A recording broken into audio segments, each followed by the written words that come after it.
Bonjour à tous, je m'appelle Chantal Blanc, je suis à la tête de Stop 5G GLAN. Aujourd'hui, l'objectif de ma vidéo est en fait de récolter des fonds en vue de 3 recours contre des antennes adaptatives 5G sur les communes d'Oron. Donc pour l'historique, en fait, il y a déjà 10 mises à l'enquête qui ont été bloquées sur les communes d'Oron. Pour l'instant, il n'y a absolument pas de vrai 5G à Oron. C'est de la 4G+, qui est en fait une version améliorée. Et les opérateurs l'ont appelé 5G pour vendre des nouveaux abonnements. Donc aujourd'hui, quand vous voyez marqué 5G sur votre appareil, c'est pas de la 5G, en tout cas, il n'y en a pas à Oron, dans les communes d'Oron, il n'y a pas une seule antenne adaptative active. Donc c'est tout de la 4G+. Donc juste pour ceux qui pensent que c'est joué, que la 5G est déjà en route depuis 2 ans, c'est pas le cas. Maintenant, donc il y a eu un levé d'opposition hier. La commune a délivré 3 permis à 3 de ses mises à l'enquête. Donc elle délivre ses propres permis. Ces terrains sont mis à disposition par la commune aux opérateurs contre rémunération. Donc ils reçoivent un loyer et ils mettent à disposition les terrains pour qu'ils puissent déployer leurs antennes telles qu'ils le souhaitent. Il n'y a également aucune limite. En fait, dans les contrats, c'est très clair. Les opérateurs disent que les propriétaires n'ont rien à dire en fait pour la suite non plus. Et même la clause, il y a une clause qui existe. Si elle n'est pas supprimée dans le contrat, je n'ai pas vu les contrats, donc je ne sais pas. Mais en principe, c'est bien les propriétaires qui sont responsables en cas d'effet. Donc à terme, c'est eux qui peuvent être embêtés et non les opérateurs. Pour en revenir au recours, pourquoi est-ce que déjà on part en recours? C'est qu'en fait, ces antennes sont mises à l'enquête à 5 voltmètres, mais en fait, techniquement, elles pourront émettre à 15,8 volts grâce au facteur de réduction qu'a obtenu le lobby par un arrangement politique.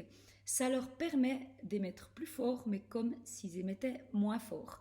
Ça paraît fou, mais ça l'est. C'est un arrangement politique pour pouvoir avoir des antennes plus puissantes que prévues, telles qu'elles sont mises à l'enquête. Parce qu'ici, touchaient directement à la puissance, en fait, ils allaient dans la base du calcul qui se trouve dans l'ordonnance non ionisant, c'est l'ORNI, c'est l'ordonnance sur les rayonnements non ionisants. Et cette ordonnance a été adaptée au 1er janvier pour y inclure les facteurs de réduction en disant que ce n'est pas une modification, mais ils les ont quand même modifiés. Donc voilà, c'est bien une modification et obtenue par des arrangements politiques. La deuxième chose, c'est que ces antennes, on sait en fait qu'il y a déjà des effets en dessous des 5 voltmètres.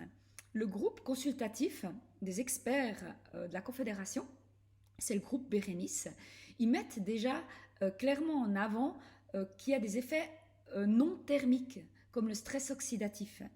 Donc les personnes qui vous disent qu'il n'y a pas d'études, qu'il n'y a pas d'effet, c'est un mensonge.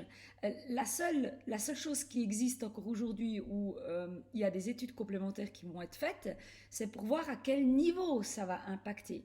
On craint beaucoup sur le développement de nos enfants, leur cerveau, les troubles de la concentration, les migraines, les insomnies, l'électrosensibilité.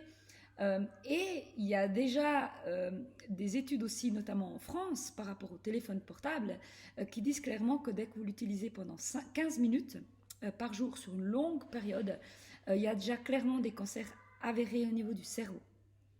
Donc aujourd'hui, les ondes sont mauvaises. Tout le monde le sait, y compris les opérateurs. Mais on veut un monde connecté. C'est un futur d'objets connectés avec à terme plus d'1 million d'objets connectés au kilomètre carré. Et c'est pour avoir le frigo connecté, l'aspirateur connecté. Mais le progrès, oui, mais quand c'est pas au détriment de la santé encore, et surtout pas quand ça met en danger celle de nos enfants. Aujourd'hui aussi, ce qui est important de savoir, c'est que ces antennes ne sont ni mesurables ni contrôlables. En fait, on a besoin des informations des opérateurs pour pouvoir les mesurer. Donc, en fait, les opérateurs vont pas vous donner des fausses informations qui pourraient leur nuire. C'est un peu comme moi, si j'ai un contrôle routier et puis que c'est moi qui dis à la police à combien je roule et puis que je leur dis qu'il faut faire confiance. Mais après, si j'ai une voiture un peu performante comme une Ferrari, ça m'empêchera pas de faire des pointes à 300 sur certains tronçons. Donc aujourd'hui, on a besoin d'aller au recours, mais ça coûte de l'argent. Donc on a besoin de 8 000 francs par dossier, donc 3 fois 8 000 francs, dont 3 000 francs les cautions par dossier. Et en fait, on a besoin de dons de personnes qui pourraient mettre entre 50 et 100 francs, voilà, selon les possibilités. Une personne qui est peut-être à l'AI ou qui n'a pas d'argent, on ne va pas l'obliger à payer, mais on compte que les gens puissent vraiment tous jouer le jeu. On avait plus de 400 personnes dans les oppositions, donc si tout le monde participe, on va y arriver. Pour ce, j'ai besoin que vous complétiez le formulaire qui est annexé dans cette vidéo. Et en fait, ça va nous permettre de savoir si on va arriver à ces promesses de dons au montant des 24 000 francs. Et si on n'arrive pas aux 24 000, peut-être qu'on arrivera pour un dossier ou deux dossiers, mais l'idéal, c'est de les envoyer les trois. Voilà. Et si vous avez aussi besoin de plus d'infos, vous pouvez aller sur Stop 5G GLAN ou me contacter pour avoir des infos complémentaires. En tout cas, n'hésitez pas. Donc, j'ai besoin vraiment que vous complétez ce formulaire rapidement avant le 27 avril parce qu'en gros, on n'a que 10 jours pour savoir si on arrivera à en fait récolter les fonds nécessaires. Voilà, je vous remercie beaucoup de vos partages, de votre soutien en masse. Au revoir.